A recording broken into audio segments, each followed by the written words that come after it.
1989년 한 독재자가 무너진 뒤 세상에 공개된 루마니아의 민낯은 충격 그 자체였습니다.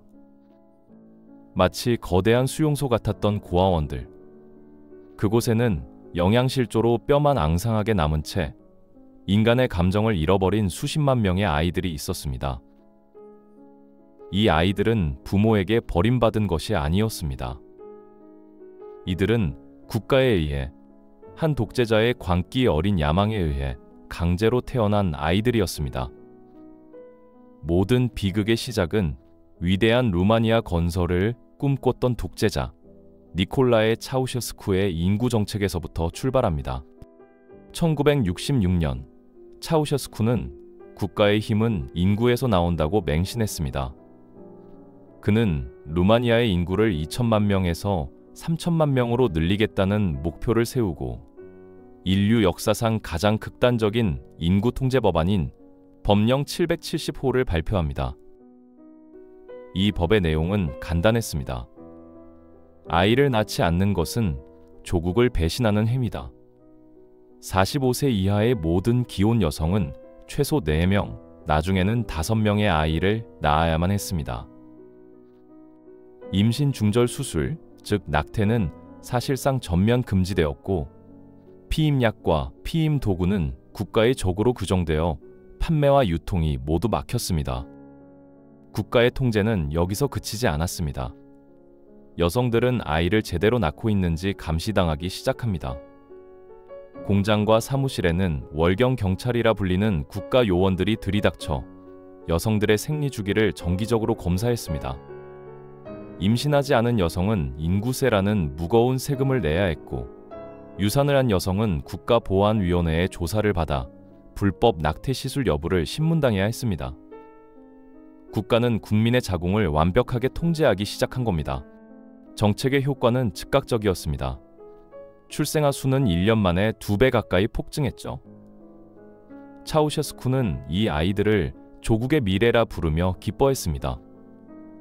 하지만 그 이면에서는 끔찍한 비극이 자라나고 있었습니다. 당시 루마니아의 경제는 최악이었습니다. 가난한 부모들은 당장 먹고 살기도 힘든데 국가의 강요로 원치 않는 아이들을 계속 낳아야만 했습니다.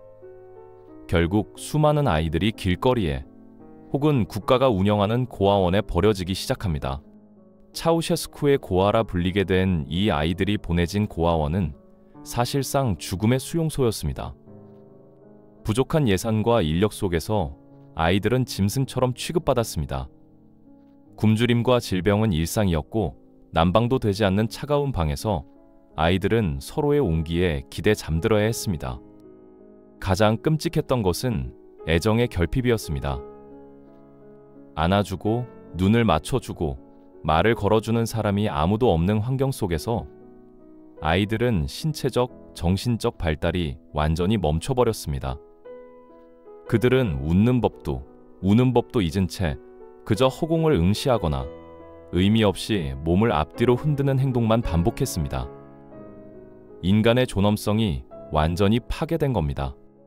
국가의 강요로 태어나 부모와 사회로부터 버림받은 이 아이들은 복수의 세대가 되어 성장합니다. 거리의 불황자가 되거나 범죄자가 되거나 혁명가가 되었죠. 그리고 1989년 마침내 루마니아 혁명의 불길이 타오릅니다. 독재자의 폭정에 분노한 시민들이 거리로 쏟아져 나왔고, 이 혁명에 가장 앞장선 것은 바로 차우셰스쿠의 고아들이었습니다. 자신들을 지옥으로 밀어넣은 독재자에게 복수하기 위해 그들은 가장 용감하게 싸웠습니다. 결국 차우셰스쿠 부부는 시민들에게 붙잡혀 즉결 처형당합니다. 그들의 마지막은 비참했습니다. 아이러니하게도 위대한 루마니아를 위해 인구를 늘리려 했던 그의 정책이 결국 자신을 무너뜨린 세대를 만들어낸 셈입니다. 차우셰스쿠는 무너졌지만 비극은 끝나지 않았습니다.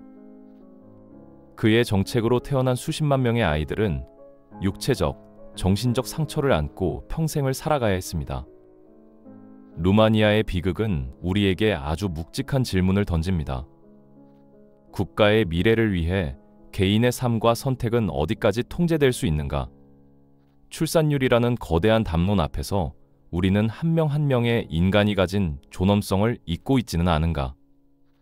이 질문에 대한 답은 지금 이 시대를 살아가는 우리 모두의 몫일 겁니다. 영상이 마음에 드셨다면 구독과 좋아요, 알림 설정을 부탁드립니다. 감사합니다.